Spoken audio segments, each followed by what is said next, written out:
नमस्कार, मैं हूं आपके साथ पूर्वी राय और आप देख रहे हैं एमपी फर्स्ट न्यूज। आइए बढ़ते हैं आज की खास खबरों की ओर।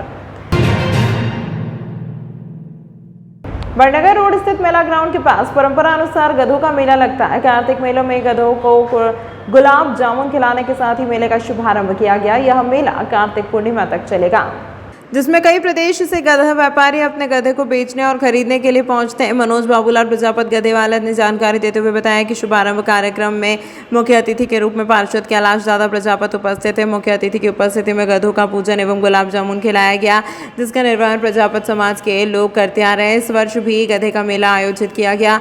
प्रदेश भर के व्यापारी अपने गधों को लेकर उज्जैन कार्तिक मेला ग्राउंड पहुंच गए। मेले में 2000 से लेकर 10,000 रुपए तक के गधे मेले में बिक रहे हैं। इस बार गधों की खरीदी बिक्री को लेकर अच्छा माहौल देखने को मिल रहा है और गधों का अच्छा मार्केट होने की उम्मीद भी व्यापारियों द्वारा जताई जा रही है। ये शुभारंभ ऐसा कराया हमने, हमारे दादा हमारे समाज के प्रजापति हैं, उनके द्वारा हमने मेले का वो उद्घाटन करा। आज मेले का उद्घाटन करके दादा से पूजा पाठ करवा के रिबिन बंधवा के रिबिन कटवाई और गधों को गुलाब जामुन खिलाए। बहुत दूर से आते हैं, राजस्थान, कोटा, झालावाड़, शाजापुर, हुसनेर, जीरापुर, अदरकपुर और अपने इधर रतलाम, देवास, भोपाल, आष्टा, सीहोर, इंदौर, महाराष्ट्र। रिश्ता से भैया 5,000 से 7 और 7,000 से 10,000। हाँ, ये कब तक लगता अपना पूनम तक चलेगा, दूज तक भी चल सकता है। कभी नहीं जाए आए जानवर तो रुक जाते हैं ऐसे मेला देखने के हिसाब से। क्या नाम है आपका? मनोज बाबूलाल प्रजापत गधे वाला। कार्तिक मेला कई वर्षों से यहाँ पर लगता आ रहा है। जिस प्रकार हमारे समाज के लोग कार्तिक मेले पे जब आते थे तो अपने साथ जो गधे रहते थे उनमें अपना खाने पीने का सामान लाद करके यहाँ पर आते थे। धीरे धीरे परंपरा ये बनी कि आपस में एक दूसरे का गधे का व्यापार होने लगा। जिसको गधे नया आवश्यकता होती थी वो ले खरीदते थे, जिनको बेचना होता तो वहाँ बेच देते। उस परंपरा का निर्वहन आज तक हो रहा है और ये गधे का मेला हमारा सिर्फ पूनम तक ही रहता है, क्योंकि पूनम के बाद हमारे समाज के लोगों के काम धंधे चालू हो जाते तो सब अपने काम में लग जाते। उसी परंपरा का निर्वाह करते हुए आज हमारे मनोज जी गधे वाले, हमारे बद्रीलाल जी है, हमारे सभी यहाँ पर कमल प्रजापत हैं, सभी यहाँ पर हैं और इनकी इच्छा थी कि हम इस गधे के मेले का शुभारंभ करें। तो आज हमने गधों को मिठाई खिला करके उनका स्वागत किया है, पुष्पमाला पहना करके, क्योंकि उनकी वजह से इस मेले की आज पहचान है और हम चाहते हैं कि मेला और भी अपनी पहचान को आगे बढ़ाए और कार्तिक मेले में गधे के और ज़्यादा आगमन हो, ताकि उससे हमारे समाज को और इस गधे के संचालन करने वाले लोगों को फायदा हो। कौन सी मिठाई खिला के गधों का? गुलाब जामुन मिठाई है, मिठाई अपन खिलाते हैं, जो जिससे मीठा मुंह होता है वही मिठाई उनको खिला करके उनका मुंह मीठा किया गया है। आपका नाम? कैलाश प्रजापत में पशु मेले समिति का संयोजक। नीमच से अय्याशी करने उज्जैन आए सरपंच को होटल से बाहर निकलते ही पत्नी ने पकड़ लिया। इस दौरान सड़क पर मारपीट के साथ जमकर बवाल हुआ है। घर से 210 किलोमीटर दूर सरपंच जी अपनी महिला मित्र के साथ गुड टाइम व्यतीत करने के लिए होटल पहुंचे थे। यहां होटल उज्जैन में थे। सरपंच जी रिफ्रेशमेंट के बाद होटल से बाहर निकले जो और महिला मित्र के साथ घूमने के लिए कार से जा रहे थे। कार आगे बढ़ती इससे पहले ही सरपंच के सामने पत्नी दिख गई। पत्नी नीमच से पति का पीछा करते हुए उज्जैन पहुंच गई। इसके बाद तो सड़क पर बवाल कर गया। दरअसल यह पूरा मामला नीमच जिले के सावन पंचायत का है। इस सावन पंचायत के सरपंच जितेंद्र माले का कथित रूप से एक आंगनवाड़ी कार्यकर्ता का साथ अफेयर चल रहा है। इसकी खबर सरपंच की पत्नी को थी, लेकिन वह मौके की ताक में थी कि दोनों को रंगे हाथ पकड़ा जाए। सरपंच अक्सर आंगनवाड़ी कार्यकर्ता के साथ बाहर जाते थे। इस बार सरपंच ने नीमच से उज्जैन आकर एक होटल में समय व्यतीत करने का फैसला किया। सरपंच पति के प्लान के बारे में पत्नी को कहीं से भनक लग गई। पति अपनी महिला मित्र के साथ उज्जैन के एक होटल में रुका था। वह नीमच से कार के जरिए ही यहाँ तक पहुंचा था। होटल में समय व्यतीत करने के बाद दोनों बाहर निकले थे। पत्नी अपने परिवार के अन्य लोगों के साथ वहां पहुंच गई। वह सीधे पति के गर्लफ्रेंड की पिटाई करने लगती है। इस दौरान वह पूछती है कि तुम कौन है। इस पर पत्नी कहती है कि तुम थाने चलो, हम बताते हैं। बीच सड़क पर होटल के बाहर वह गर्लफ्रेंड को पीटती रही। इस दौरान सरपंच हाथ से चेहरा ढककर चुपचाप कार में बैठा रहा। जानकारी में सामने आया कि जितेंद्र माली वर्तमान में गांव सावन का सरपंच है। सबसे पहले जितेंद्र ने मंदसौर निवासी एक महिला से शादी की थी। उज्जैन में हंगामा कर रही महिला उसकी दूसरी पत्नी है। साथ ही कहा जा रहा है कि जिस महिला के साथ सरपंच को पकड़ा गया उससे भी वह शादी करने वाला था। इधर हाई वोल्टेज ड्रामे के बाद पुलिस के सामने तीसरी महिला भी दावा कर रही है कि वह जितेंद्र माली की पत्नी है। थाना प्रभारी नरेंद्र यादव ने बताया कि युवक युवती को पत्नी के साथ में पकड़कर मारपीट मारपीट करने का मामला सामने आया है। फिलहाल मामले में कोई शिकायत नहीं की गई है और पत्नी की कोई शिकायत दर्ज करती है तो कार्यवाही की जाएगी। रशीद भाई मामा सब ऐसा लेना सब आइडिया।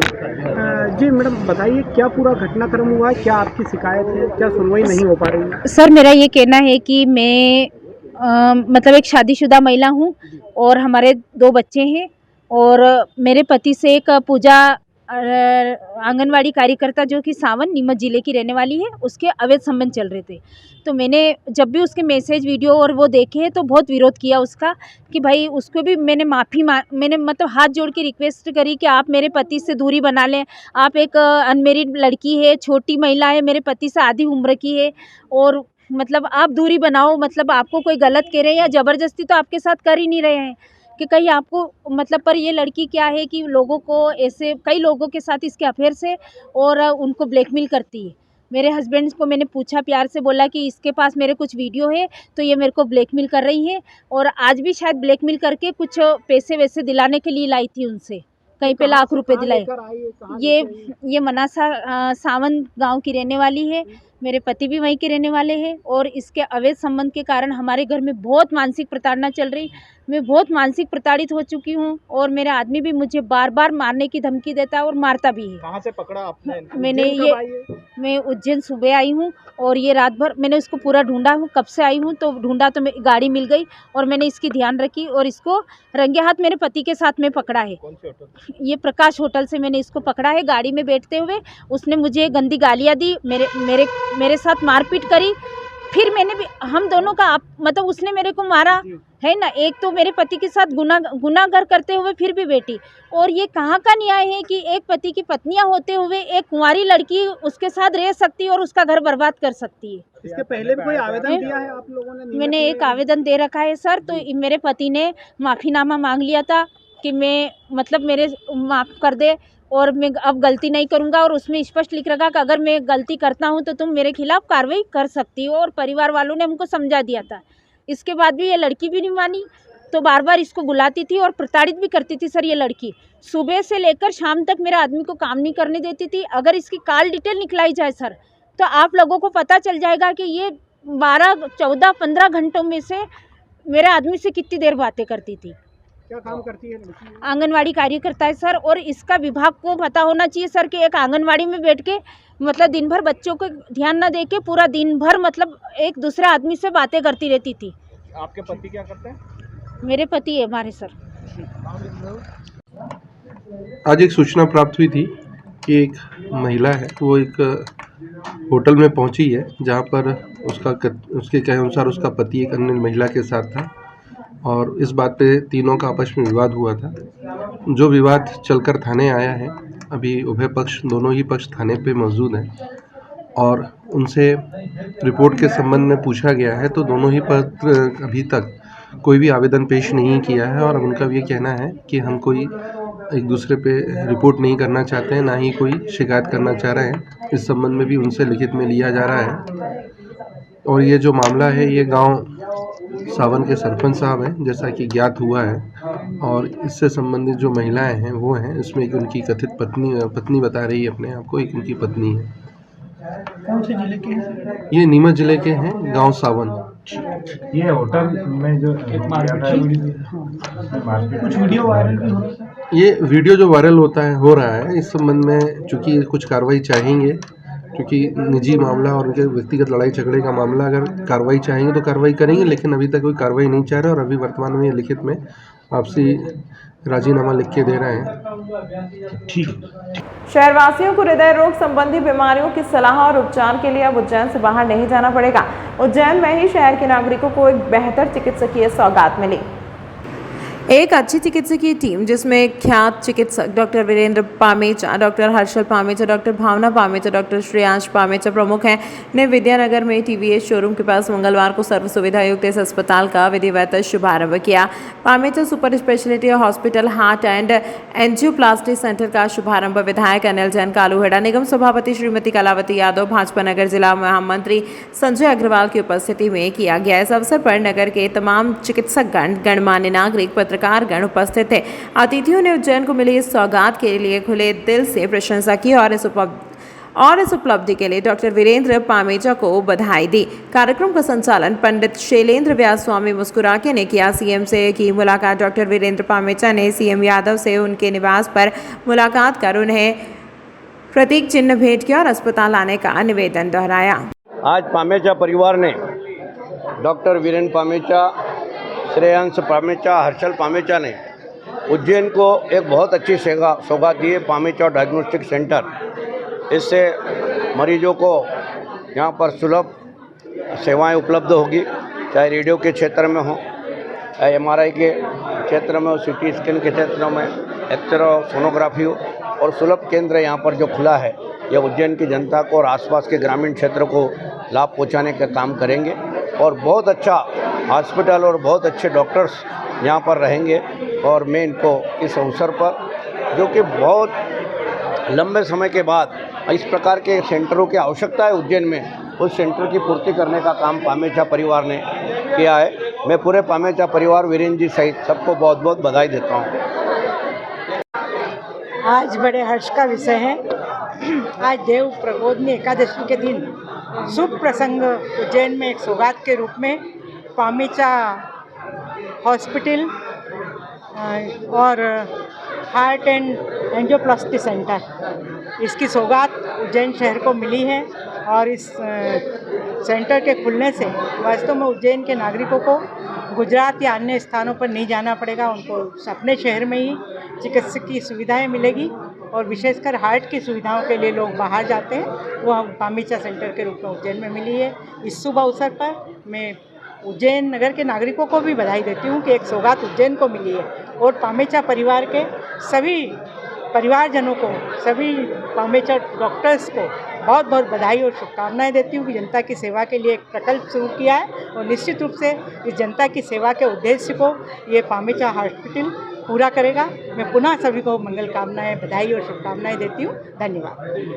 तो कोरोना के बाद से हार्ट के पेशेंट्स बढ़े हैं, ये सही बात है, क्योंकि कोरोना वायरस जो है उसने हार्ट पे ज़्यादा असर डाला है। कोई भी ब्लड वेसल जो नसें हैं उस पर असर डाला है, तो उसके कारण जो है हार्ट अटैक्स के रेट बढ़े हैं। यंग एज में जो है हार्ट अटैक्स की प्रॉब्लम बढ़ी है। कई कारणों में हार्ट अटैक्स नहीं पता पड़ रहे उतना टाइम, तो उसके लिए जो है वो एरिथमिया जो है, जिसमें दिल की तरंगें बढ़ जाती हैं, उसके लिए जो अपने यहाँ मशीनें हैं, एक तो एंजियोप्लास्टी कैथ लैब है, एंजियोग्राफी एंजियोप्लास्टी पेसमेकर होते हैं, प्लस उसके लिए अपने पास इलेक्ट्रोफिजियोलॉजी की मशीन है, जिससे कि जो एरिथमिया एब्लेशंस जिनका कारण नहीं पता पड़ रहा है, लेकिन वो एक्चुअली इलेक्ट्रिक वायरिंग का प्रॉब्लम है हार्ट में, जो एकदम तेज़ी से गति बढ़ाता है, उसका भी इलाज अपने यहाँ जो MP में सिर्फ अपने उज्जैन में और इंदौर में है, और उसके डॉक्टर सिर्फ पूरे मध्य प्रदेश में 2 हैं, एक मैं हूँ और एक इंदौर में है।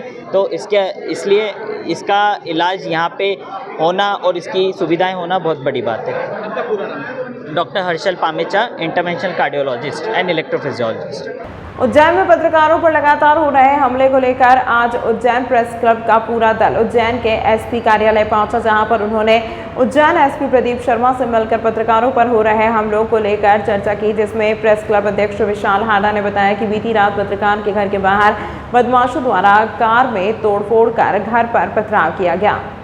वहीं महाकाल में सवारी के कवरेज के दौरान एक पत्रकार के ऊपर भी हाथ उठाया गया। वहीं 1.5 महीने पहले एक पत्रकार के घर पर कुछ युवक चाकू लेकर घुस गए थे, लेकिन आरोपी अभी तक गिरफ्तार नहीं हुए हैं। प्रेस क्लब के अध्यक्ष विशाल हाडा द्वारा SP का अवगत कराया गया कि पत्रकारों पर हो रहे हमले को लेकर कड़ी कार्रवाई आरोपियों के खिलाफ की जाना चाहिए। वहीं SP ने आश्वासन दिया कि जल्द ही आरोपियों को गिरफ्तार कर उचित कार्रवाई की जाएगी। इस इलेक्ट्रॉनिक एवं प्रिंट मीडिया के पत्रकार बड़ी संख्या में उपस्थित थे। आज उज्जैन के सभी पत्रकारों के दल ने माननीय पुलिस अधीक्षक महोदय से मुलाकात की है। सबसे बड़ी बात मैं आपको बताना चाहूँगा कि पिछले 1 महीने से पत्रकारों के साथ बाज़ार में दुर्व्यवहार हो रहा है। एक हमारे पत्रकार साथी गाड़ी तोड़फोड़ दी गई है, एक पत्रकार साथी पे हाथ उठाया गया है। इन सब से आज हम पूरे पत्रकारों ने आज SP सर से बात की है। उन्होंने वहीं से स्टैंडिंग निर्देश दिए हैं कि जो पत्रकार जिसकी गाड़ी तोड़ी गई है उनको वहां से उठा लिया गया है, उन पर प्रभावी कार्रवाई अभी तुरंत होगी। साथ ही उन्होंने हमें आश्वस्त किया है कि आने वाले समय में यदि ऐसा कोई भी मामला होगा तो वे स्वयं इस मामले की सुनवाई करेंगे। देखिए, लगातार लोकतंत्र के चौथे स्तंभ मीडिया पर लगातार हमले हो रहे हैं। दिन ब दिन कोई ना कोई मीडिया कर्मी के साथ कोई हाथापाई कर रहा है, कोई घर पर हमला कर रहा है। ये अभी हमारी जो सुरक्षा व्यवस्था है इसको मजबूत किए जाने की आवश्यकता है। इसीलिए आज सारा पत्रकार प्रतिनिधिमंडल ने एसपी साहब से मुलाकात की है और उन्होंने आश्वासन दिया कि सभी घटनाओं की निष्पक्ष जांच होगी, दोषियों पर कार्रवाई होगी, सख्त कार्रवाई होगी और मीडिया पे घटना करने वालों को एक उदाहरण के रूप में प्रस्तुत किया जाएगा। इसके लिए हम एसपी साहब को धन्यवाद देते हैं। आप भी बोल रहे नहीं, मैं नहीं बोलता। देखिए पत्रकारों पे जो इस प्रकार की जो घटना हुई है निंदनीय है। चौथा स्तंभ है जो दूसरे लोगों के साथ जो अन्याय होता है उसकी आवाज़ उठाता है। इसके बाद जो ऐसे तत्व हैं जो पत्रकारों के ऊपर भी हमला करते हैं, उसको लेकर आज हमने एसपी साहब से चर्चा की है और इन पत्रकारों को न्याय मिले और इनके खिलाफ जो अपराधी हैं उनके खिलाफ तत्काल कार्रवाई की जाए, इसकी हमने मांग की है। क्या था मामला, किसने हमला करा? हमारे दो साथी हैं, एक मुरली जोशी जी हैं जिनको सवारी के दौरान एक होमगार्ड जवान ने उनको मारा था। इसके साथ ही बीती रात अमृत बेंडवाल जी हैं हमारे जो कैमरामैन हैं, उनके साथ में कुछ अज्ञात तत्वों ने उनके साथ मारपीट की और उनकी गाड़ी में तोड़फोड़ की है। उसको लेकर एसपी साहब से बात की है और एसपी साहब ने उस मामले में हमें आश्वस्त किया है कि कुछ लोगों की गिरफ्तारी हुई है और बाकी लोगों को तत्काल गिरफ्तार कर लिया जाएगा। उज्जैन महिदपुर रोड पर चल रहे निर्माण कार्य के दौरान हुआ हादसा, कर्मचारी घायल, उपचार के लिए सड़क भवन अस्पताल में कराया भर्ती। कंपनी के ठेकेदार पर ध्यान न देने का भी लगाया आरोप। उज्जैन महिदपुर रोड पर डामरीकरण का कार्य चल रहा है। इस दौरान गर्म डामर का पाइप फटने से एक कर्मचारी घायल हो गया, जिसे उपचार के लिए उज्जैन में चरक भवन अस्पताल में भर्ती कराया गया। घायल कर्मचारी ने बताया कि इस तरह की घटनाएं कभी होती नहीं है, यह पहली बार हुई है जब डामर का गर्म पाइप फटा गया। घटना के बाद घायल कर्मचारी को उपचार के लिए अस्पताल में भर्ती कर दिया गया है, जिसके बाद कंपनी के अधिकारियों द्वारा घायल की शोध नहीं ली गई। बताया जा रहा है कि डामर बड़ौदा से उज्जैन आया था और सड़क निर्माण कार्य में उपयोग किया जाना था। इसके पहले यह हादसा हो गया। मैं माल लेके आया था बड़ौदा से सीरीज इंटरप्राइजेज का, और आज सुबह में मैं गाड़ी खाली कर रहा था। वो माल ज़्यादा हीट होने की वजह से वो डिलीवरी पाइप फटाफट लीक हो गया था, इस वजह से हादसा हो गया। मैं का माल था किस डामर था, बिटवीन जिससे रोड बनता है। रोड का काम चल रहा है इधर ही, उज्जैन रोड है, महिदपुर से उज्जैन जो आता है उसी पे इनका प्रोजेक्ट चल रहा है, उसी वजह से माल मंगवाया था। और देख सकते हैं आप लोग, मैं बहुत ज़्यादा मतलब सीरियस हूँ। कल आया था साथ और छोड़ के चला गया है। अभी तक फ़ोन कर रहा हूँ, फ़ोन भी नहीं उठा रहा, लापरवाही हो रही, कोई ध्यान नहीं दे रहा है। अभी किनकी लापरवाही है? पाइप फटा तो किनकी लापरवाही मानता है? वो पाइप फट ही गया, अब क्या बताएं। वो ऐसा होता नहीं है, लेकिन अचानक हो गया। वो बड़ौदा। कितने लोग घायल हुए इसके? मैं अकेला हूँ। क्या नाम है आपका? मोहम्मद इसरार। कहाँ के रहने वाले? यूपी का रहने वाला हूँ। क्या काम करते हो? मैं ड्राइवर हूँ, गाड़ी का ड्राइवर। और घटना कहाँ पर हुई है? महिदपुर। उज्जैन से मक्सी की तक 36 किलोमीटर की सड़क 4 लेन होने जा रही है। मुख्यमंत्री डॉक्टर मोहन यादव की मंशा के अनुसार उज्जैन मक्सी के बीच 36 किलोमीटर लंबे 4 लेन का निर्माण 704 करोड़ रुपए की लागत से होगा। सियासत 2028 में यातायात प्रबंधन को लेकर मध्य प्रदेश की डॉक्टर मोहन यादव सरकार लगातार कार्य कर रही है। यही कारण है कि उज्जैन से अन्य शहरों की ओर जाने वाले मार्गों का विस्तारीकरण किया जा रहा है। इसके लिए जल्द ही निर्माण कार्य शुरू होने की संभावना है। उज्जैन मक्सी 2 लेन रोड को मध्य प्रदेश सरकार द्वारा 704 करोड़ रुपए की लागत से 4 लेन हाईवे में बदला जाएगा। सड़क निर्माण के लिए 5 महीने पहले मिली प्रशासकीय स्वीकृति के बाद DPR और विजिबिलिटी सर्वे का काम पूर्ण होने को है। यह 4 लेन सिंहस्थ के पहले बनाया जाएगा। निर्माण एजेंसी MPRDC के प्रबंधक SK मनवानी के अनुसार उज्जैन मक्सी मार्ग पर प्रतिदिन हजारों की संख्या में वाहनों की आवाजाही बनी रहती है। वर्तमान में यूजर फ्री योजना के तहत महिला स्व सहायता समूह द्वारा उज्जैन मक्सी टोल का संचालन किया जा रहा है। जल्दी इसके टेंडर लगाए जाएंगे। उज्जैन मक्सी रोड की प्रशासकीय स्वीकृति प्राप्त हो चुकी है। DPR फिजिबिलिटी कार्य प्रगतिरत है। यह मार्ग वर्तमान में 2 लेन 7 मीटर चौड़ाई में निर्मित है। प्रस्तावित 4 लेन मार्ग के लिए एक रेखण में यह बनाया जाना है। यह जो उज्जैन से प्रारंभ होकर मक्सी पर समाप्त होगा तथा उक्त मार्ग हेतु वर्तमान में NDB द्वारा वित्त पोषण संबंधित कार्यवाही प्रचलित है। जैसे ही वहाँ से यह स्वीकृत हो जाता है तो निविदा की प्रक्रिया प्रारंभ की जा सकती है। तमाम महत्वपूर्ण खबरों के लिए देखते रहिए MP फर्स्ट न्यूज़।